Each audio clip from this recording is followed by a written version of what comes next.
Welcome back, everyone. And as promised in our introduction, I am here with Dr. Pierre Azzam. Welcome, Pierre. Thank you for having me. I'm really excited for this conversation because, as I was saying before, Curious Neuron has always been a platform that focuses both on moms and dads. My background is in neuroscience. I specialized in mental health, and that was what I needed to bring to the platform for both parents. So thank you for joining me today. I love the work that you're doing, and that's why I wanted you to come here to chat about it. So I always am curious to know how somebody got to where they are today. You are a psychiatrist turned professional coach, and I'm excited to know, how did that happen? Yeah, thank you. Well, it actually happened through my work with moms. A very small part of my work in psychiatry was in the women's hospital, helping obstetrics teams to essentially help moms to withdraw from opioids or alcohol, really, during pregnancy, which was quite a remarkable time for moms and engagement for moms. But I became really interested in both the services that were available to moms after the fact and also what was available to fathers, which after some digging, I discovered there really wasn't much. I became involved in the American Psychological Association's Division 51, which is the division on the psychology of men and masculinities. Got to meet a few folks who do pretty amazing work and research with fathers, and discovered there was a growing space for professional coaching and also for therapy with fathers and expectant fathers. I knew nothing about professional coaching and loved my work in psychiatry, but I was curious about professional coaching and sought training in a program in Pittsburgh where I was practicing, and started Braver Man shortly thereafter. Really, my intention in seeking training in professional coaching was just to augment my work, to bring a different set of skills to the work that I was doing with fathers as a psychiatrist. But I really grew to love the practice and much of the philosophy. And so I try to mix a little bit of mental health informed work and professional coaching in my work with fathers, but also have extended now to work with men at all stages of life and all stages of life transition. And that's how I got started. I love that. For me, what's interesting is the aspect of professional coaching. I've been having this discussion with a few friends of mine where some who had this stigma around seeing a therapist or, getting some support that they might have needed feel more comfortable hiring a coach and saying like, okay, I need some support. I need help with my life. And how do I kind of work on this? And one of my friends became a professional coach. And I remember the first she was training and had to do a certain amount of hours. And she did a few sessions with me. And I was really frustrated after the first one because I said, you gave me absolutely no information. She's like, no, that's not my job. Mm-hmm. And I said, you just asked questions and waited and created a space that made me very uncomfortable. The space of silence, that. Right? And for me, what now after doing a couple with her and then she received her certificate, but for me, what I learned was that there was a lot of that space had a lot of potential. and that was where I was given the time and the pause to think for the first time, because we're so busy getting answers, giving answers, always having an answer for somebody, right? That we're looking for the answer. So that was really interesting. How has that been for you in that space of coaching? Is it well received? Have you seen a difference? Because you've seen both sides, which is kind of interesting to me. Yeah, it is very interesting. A lot of my work as a psychiatrist was not in the provision of psychotherapy. Much of it was early on in training, but a substantial portion of it was really medicine based. I was working in the general hospital, working predominantly with folks who had life-limiting illnesses or chronic illness and were experiencing depression or anxiety or other behavioral or emotional conditions that required treatment. And so I wasn't in a position to see people for a very long period of time. And so there was a small element of supportive psychotherapy, but a very large part of it was in medication management. And I think for many men, there is a stigma associated with mental health care and really with seeking mental health care. That's changed to some degree, but it's still very prevalent. Right. And I have certainly seen that men who may be a little reluctant to seek psychotherapy might be more open to seeking professional coaching. I think the challenge is often that coaching as a moniker is used by all sorts of folks Right. across very large ranges of training. And so it becomes extra important to ensure that the person with whom you're working is properly trained. And that's a different experience to the experience that I've had historically as a mental health professional. I have seen men come at coaching with a different mindset and different openness. It feels a little more open to taking action, thinking about the future, looking at where someone is in the present moment and where he wants to be a year, 5 years from now. And so I do think it breaks down some barriers around stigma, particularly for men. And so it was very interesting when I first started to get to know individuals who were mental health and are mental health professionals who work with fathers. They were often describing coaching as very akin to psychotherapy, but just without the sort of stigma. And it felt very much like it was semantics. And some part of it, I think, there is something different associated between the two. But I think men generally tend to take well to the action orientation of coaching and the future orientation of coaching that makes it a little more accessible.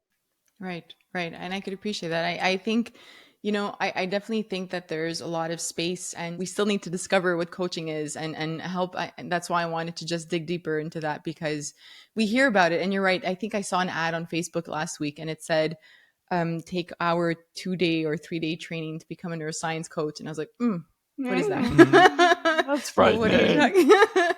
It took me a few years. What do you mean by this? Right? And I mean, in 3 days, you're a neuroscience coach. Enough.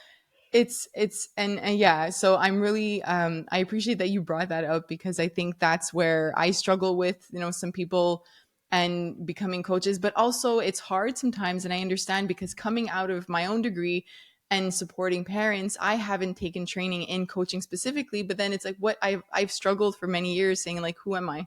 What am I? Who am I? And what am I doing? I'm taking the science and I'm supporting parents and teaching them what the science is in order to apply it into their lives in terms of emotion regulation skills and how you can do that. So I can see that there's a gray zone, but I that's why I just wanted to chat about that. No, so I appreciate that. I saw a post on Facebook and I thought it'd be really important for us to talk about that. There are lots of parent groups, mom groups, and this one mom in particular was talking about her partner, her husband, who they had an 8-month-old baby, and she said, I don't know who he is anymore. He is angry. He's mean. He is not himself. We had, 5 years together before the baby, and we had a wonderful relationship. He was a very caring husband. I would have lovely conversations with him. Now I can't speak to him and he's just not himself. She said, I don't know what to do. Has anybody experienced this? And this is, there are pros and cons to having these Facebook groups. But what was interesting is by the time I saw this, there were about 50 something responses that were saying, leave him. He's changed. There's something wrong with him. Maybe he's cheating on you. And I just was blown away by the response. And so I hopped on and said, is it possible that there's postpartum? Just putting it out there. I know this is very different than the other 50 responses, but is there a possibility of postpartum anxiety or depression because men also get it? And then there were another 30, 40 responses to mine saying, I had no idea that a father can also have this. So what can you tell us about mental health in dads that would support somebody? I know we have moms and dads that listen to this. Maybe there's a father out there who feels that he's not like himself and something is off, but can't really pinpoint what's going on. What, not just the symptoms, what does it feel like to be in that position, that state? Yeah, that's a great question and an important pose because I would argue, I think I'll start with the caveat that I'm not a father. And so personally, I've never experienced postpartum depression. However, I would say many of the men with whom I've worked and much of the research around postpartum depression in men would support that presentation very much fits with the common experience for men who do have postpartum depression. So postpartum depression in men is very interesting. I think I'm a little embarrassed to admit this, but it wasn't until I was years into practice that I was even aware that postpartum depression was something that men could face, something that men could experience. And much of at least the diagnostic criteria within the DSM, the Diagnostic Statistical Manual, and the ICD, the International Classification Diagnostic Manual, essentially, doesn't make very explicit that men can also experience postpartum depression. And so the assumption is very much that it's a mom's only kind of experience, unless someone were to teach you otherwise. And I think, quite sadly, despite having what I would say is fairly extensive training, was never taught that men could experience postpartum depression. And there are sort of problems associated even with the diagnostic criteria around postnatal or perinatal depression, even in moms, particularly around the timeline and the risk factors. But I didn't know. And, it's a little embarrassing to acknowledge that I've learned more about the experience of postpartum depression substantially after training than during. Another quite interesting experience is that men's experiences of major depression tend to look quite different. And this is one part where I can speak to from both personal and professional experience. It's quite common for men who experience postpartum depression for the depressive symptoms to develop really slowly. They're pretty insidious, as opposed to mom, for whom the risk tends to be in the first few months. The peak experience of major depression for fathers is between months 3 and 6. And there are a number of theories associated with why that might be. There are theories associated with changes to hormones, which impact the risk for depression. There are also theories related to the change in the responsibility associated for fathers, where mom may have to go back to work after a few months, and perhaps there's a change to the responsibility for fathers between months 3 and 6. I actually suspect that fathers begin to experience major depression when they do postnatally much earlier, but the symptoms tend to be masked or missed, which is really common for men. So for men who experience major depressive disorder, it's far more common to have attacks of anger, isolation, indecisiveness, a refusal to engage with other individuals, a sort of demand for autonomy, leave me alone. There's far more likelihood for externalization. So men who experience major depression are more likely to use substances or engage in gambling or porn. And there's a greater likelihood for men to describe numbness or even fatigue as opposed to sadness or tearfulness. Many men won't describe feeling particularly sad, won't show up as necessarily tearful, but feel a sort of numbness. And the mix of this change to behavior and the insidious onset has commonly been used to describe a change in personality to men. Interesting. Right. Who experience postpartum depression. And it's not a trivial percentage of men. It's about 1 in 10. And so for moms, it's about 1 in 6 to 1 in 8. Right. There's some evidence to suggest that that is an underrepresentation for both mom and dad. Right. When mom experiences postpartum depression, the likelihood for fathers actually shoots up almost 5 times. So if mom is experiencing postpartum depression, dad's likelihood to experience major depression is somewhere between 1 in 2 and 1 in 4. And so it's far more common than I think we acknowledge, and certainly than we acknowledge. and far more common than we can even identify. And because there is a lot of stigma around identifying features of major depression for men, the likelihood is that most of us mask those symptoms even if we do experience it. And so, yeah, it's a unique syndrome that has gotten more attention, but is still quite underrepresented in research. Right. What if someone is listening to this and they've noticed, whether it's postpartum or later on in their relationship, and they notice that their husband might be, exhibiting some of these symptoms that you mentioned. This summer, I had this mission to speak to 100 parents, and 90 ended up being moms. So I spoke to many moms. There were a few dads, but what was interesting to me is that what I would hear from moms is, in retrospect, I think I needed help, or in retrospect, I don't think I was well, last year or during the pandemic or when I had my child. And so it seems like we miss it in the moment, right? And you mentioned that the symptoms in men are even, more hidden, in a sense that it's hard to notice it, and you might attribute it to personality. So if a mom is listening, or a partner is listening to this, and they notice these symptoms, what is a way that we can approach this with compassion, knowing that it can trigger anger, right, when we might try to approach our partner with that? Yeah. I think perhaps the start would be to ask more questions than Sure. anything. But what's fatherhood been like for you? What is it like for you?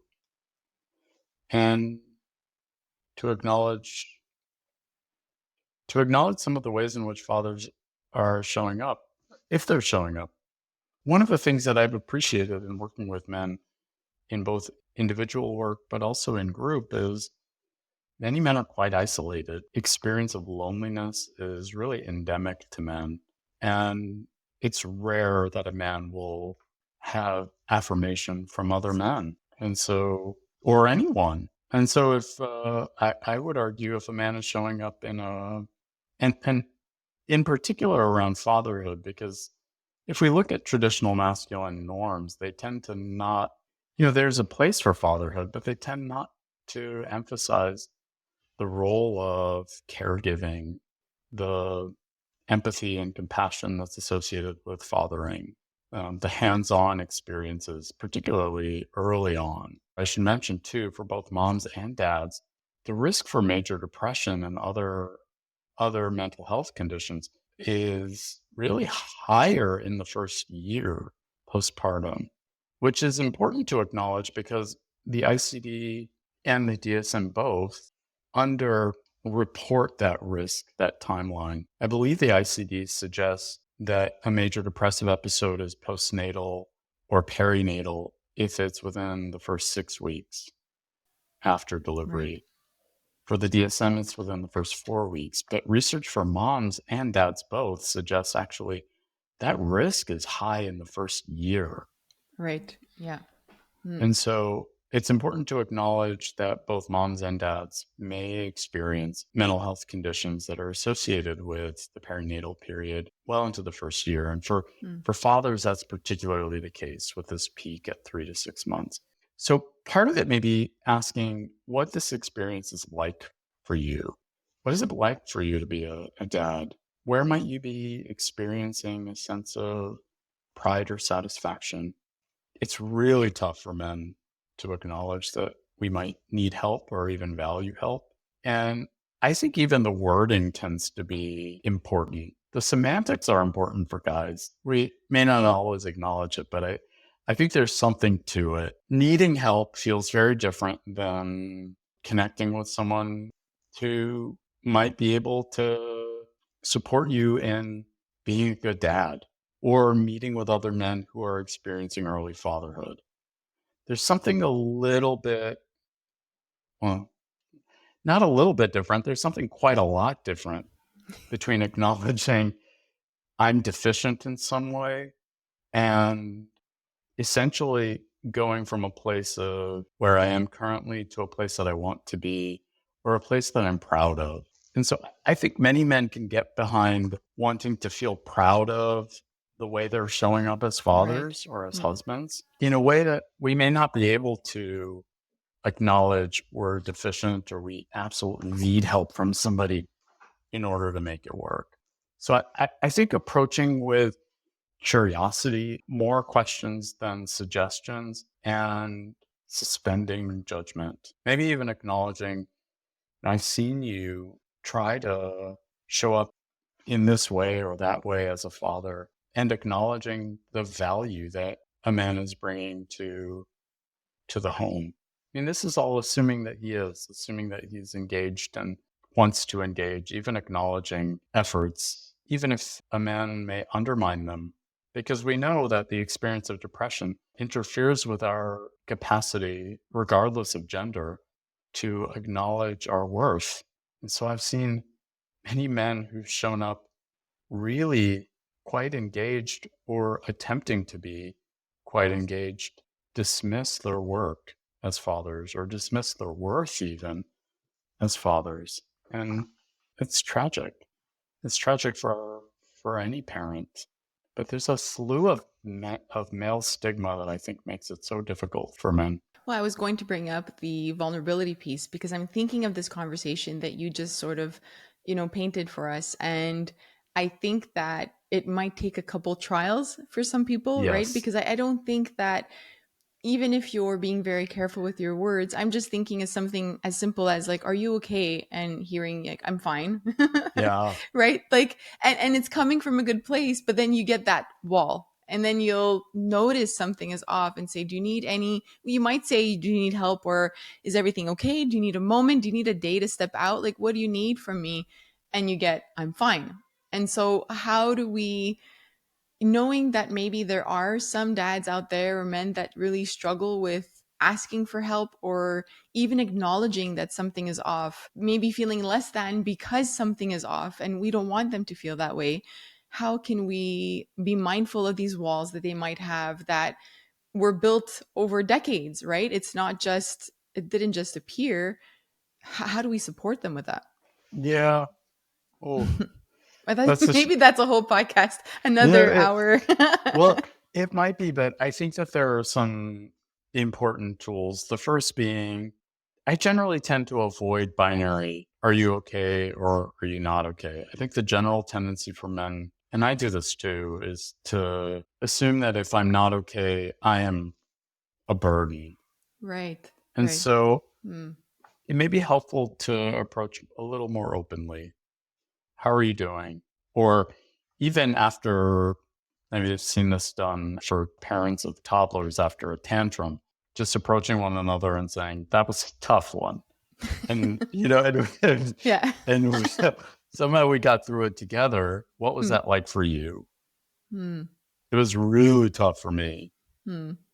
Maybe normalizing the experience of acknowledging the difficulty tends to go a long way, particularly for men. I find this to be true in men's groups, which is why I found myself taking a turn from doing strictly one-on-one work to working with men in teams or in groups. There's something really important to being able to see another man who shares a lot of the sort of ideals of fatherhood or other masculine traits, being in a position to say, I'm struggling or I'm facing this challenge.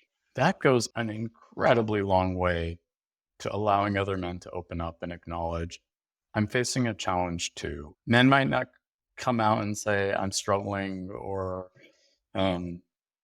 things are on the verge of collapse, but they may be able to acknowledge a challenge that they're facing. And I think that there is something to turning toward the positive in masculinity, or even turning toward the positive in acknowledging what a man is doing, that is a little bit disarming.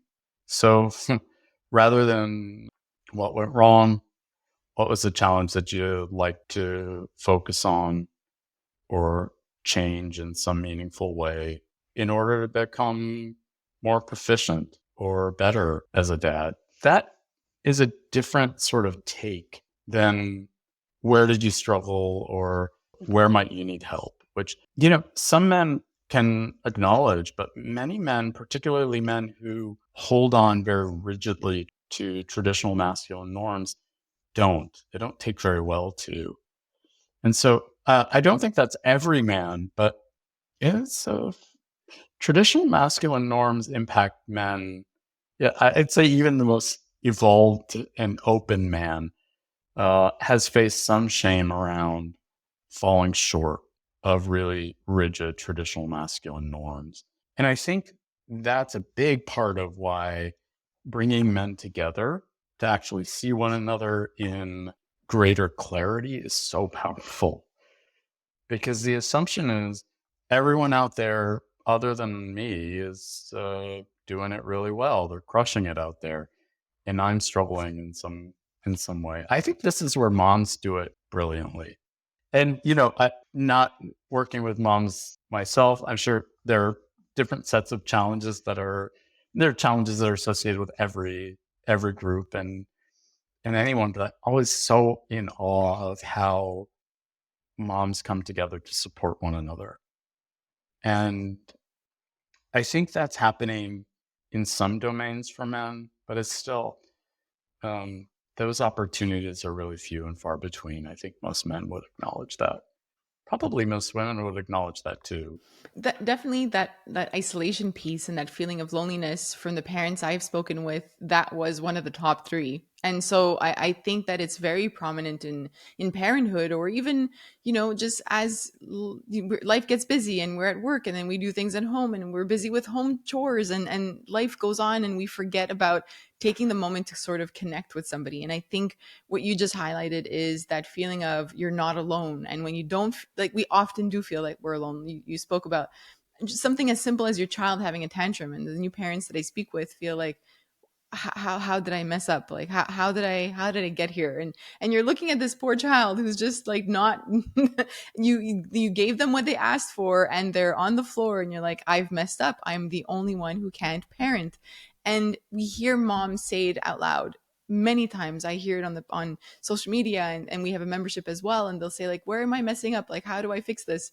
But it's hard. I don't hear that conversation too of like, we parent dads need to know that they're not alone as well. And I really appreciate what you're doing, because I think giving them that space to hear somebody else's journey and to say, oh, I've experienced something very similar. I thought I was alone in that. I think there's a power to that.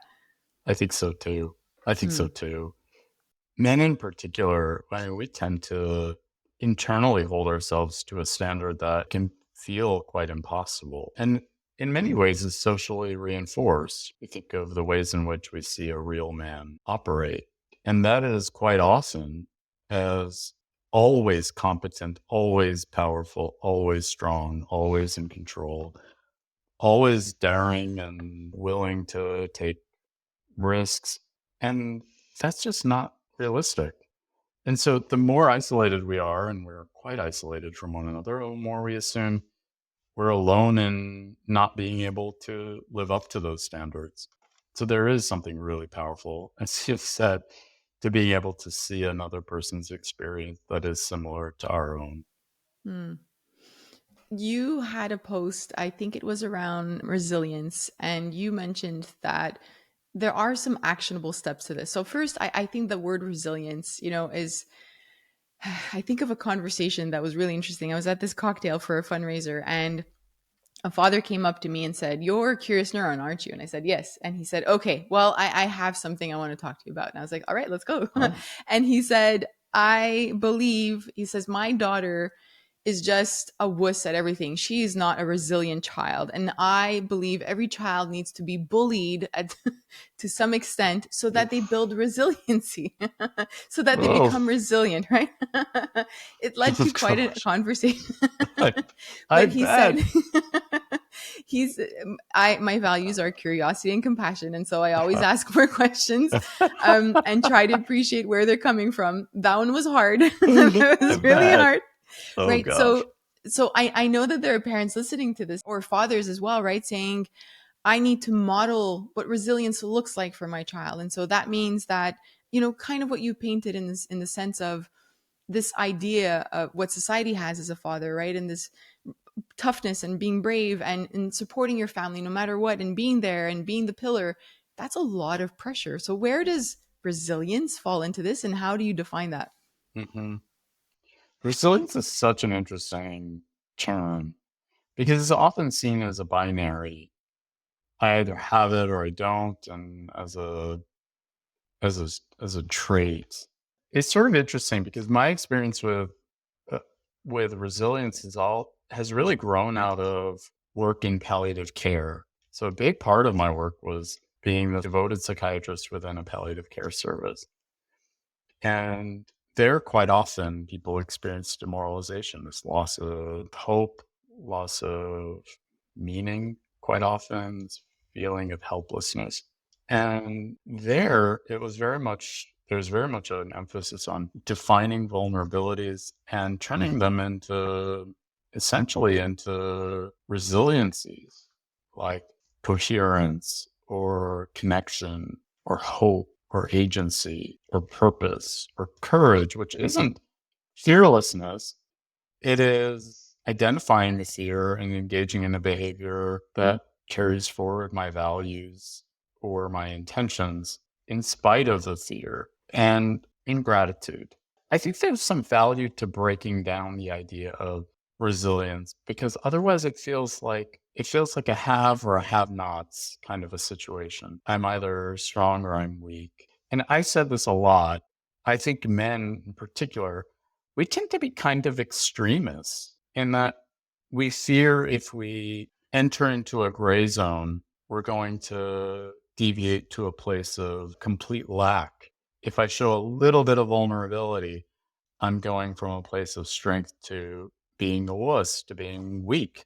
So I actually think that there's something really important in fathers demonstrating strength plus a bit of vulnerability so that there isn't a sense of haves versus have-nots, and acknowledging what resilience actually is.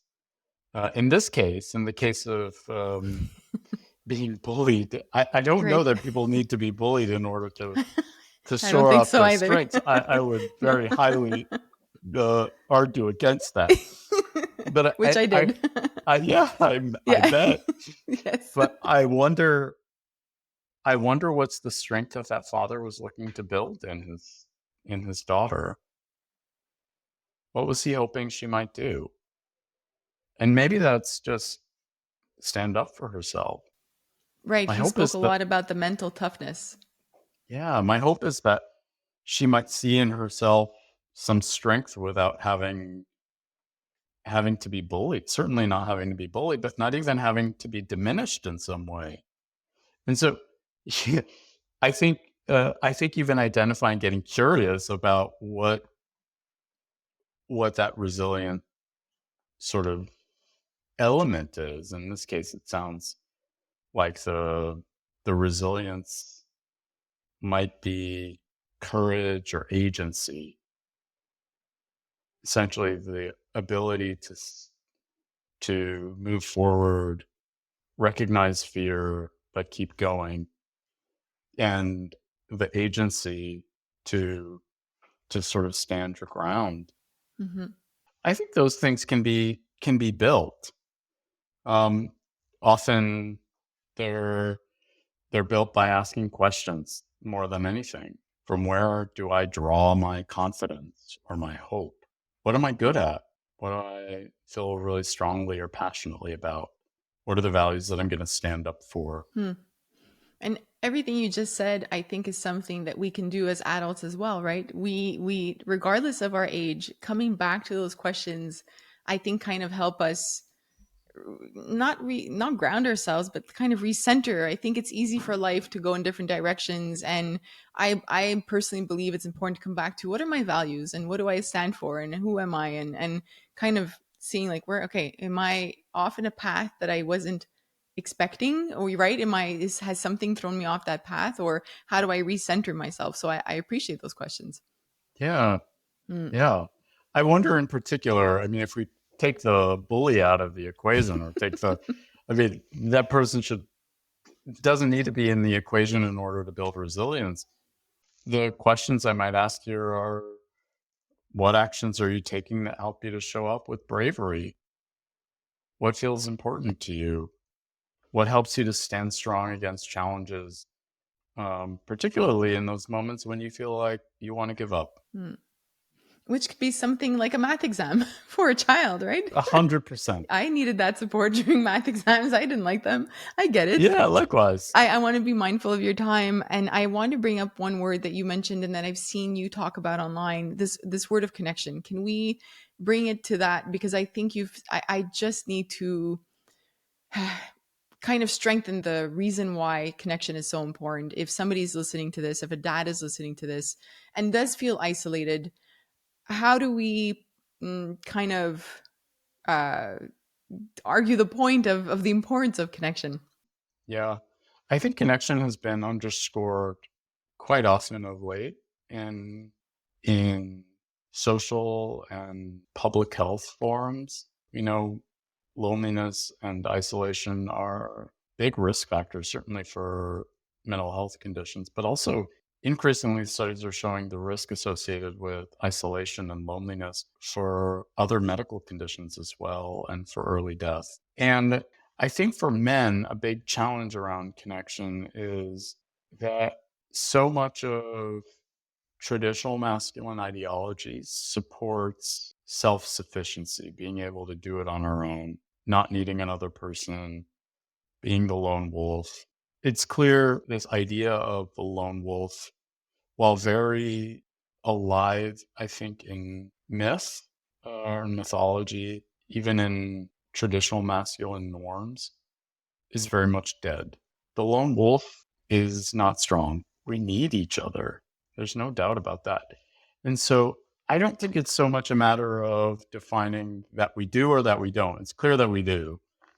The challenge for many of us is there are barriers to our connecting with one another. We're not acclimated to it nowadays, and so it feels a bit uncomfortable, not impossible to overcome, but sometimes it takes a little bit of a push. And there are many times where men get together where we clam up or we want to bail, and that's absolutely normal. And I think for men, often, a big part of the way in which we engage with one another is through common mission or common action, common purpose. And many of those forums, many of those commonalities get lost with age. And this is true for everyone, regardless of gender. But I think it's particularly true for men because that sort of common action, common mission is so central to the way in which men engage. And it's rare that we're going to get together with a friend just to connect without a shared agenda, that men are particularly vulnerable to the impact of isolation, particularly with age. And particularly with age through midlife into retirement, into a period of life where a man may lose his partner, either to death or to divorce or separation. And so men are at risk, particularly entering into midlife. A big part of our sense of connection tends to lie in our work and our livelihood. And so I think we need forums in which to connect with one another for a common mission that feels safe, that feels enjoyable, that feels approachable. And I would say there is this tendency to think, man, everybody else has got to be hanging out and I'm all alone. And the reality is that most guys feel the same way. And so I've seen tremendous value in supporting men to reach out to friends, to engage in activities with one another, even if that's not necessarily something really major or something big. There really is such strong value to connecting with other men and connecting with other people. But I think in particular connecting with other men, often because there is a tendency to think other men are doing it right and I'm doing it wrong, or I'm different somehow and I don't belong. And that's not really true. Often the more isolated we are, the stronger those ideas become. And so it really requires connecting with other men to realize I've got some commonalities with you. And I might actually enjoy spending some time with you, even if we're not necessarily doing anything of meaning or value. Even the connection itself is of such important value. I'd like to see that rebuilt in society. Yeah. Right. And I think that's so important and such an easy kind of takeaway, right? If somebody's listening to this, just sending somebody a text message, or a partner supporting their husband to say, like, you text somebody, text that person that you met last time. You seem to have had some fun, maybe some loving support towards that. Although you might, again, get resistance at the beginning, just, kind of supporting them in that. And yeah, I think you just mentioned something that's interesting, because we might have beliefs that are not facts, but these beliefs that they won't want to hang out with me. What's the point of doing this? I'm better off just staying home. And why am I going through this trouble of leaving and doing it? Right. I know that we go through these thoughts and we do it too sometimes. I've done it myself too. Why reach out to that person, that I met somewhere, and it's just weird, or I don't want to. So I'm assuming that's part of the challenge, right? Of taking that first step. Of course. Yeah. I think for anyone, regardless of gender, age, background, I mean, it'd be interesting to see how this evolves for younger generations. I'd like to think that we can regain some connectivity. I'm sure that technology plays a huge role in this. And so it'll be very interesting to see how that emerges. But we've seen even in older generations, that's a big deal, that somehow something that could be so connected impacts our capacity to connect in real time. We need that. We all need that so much. I know that connection piece, like you said, it's we don't need to prove that it's important. We know that it's important, but I think what we need to do is prove to people that they need to take the steps to make connections, right? That's, I think, where we need more support as a society.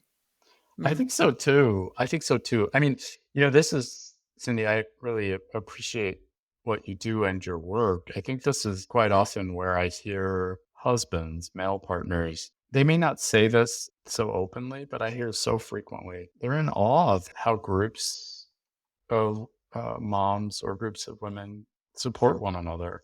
And I think there's some really strong value to building that for men. It may not necessarily have to be men only, but there is something really powerful, impactful to seeing other men take the vulnerable step of saying, I want to see you. I think you're important to me, and I'd rather spend time with you than spend time not with you. And it's funny because that's essentially what connecting with another person requires. It requires the vulnerability to say, I care about you, I love you, and I need you in my life. I want you in my life. And unfortunately, holding strongly to traditional masculine norms has undermined that. I don't think that is necessarily, that's always been the case. Maybe, hear and read stories of male friendship from long ago. I think that there's something that developed throughout the last century that has made it much more difficult for men to connect with one another. Yeah, I agree.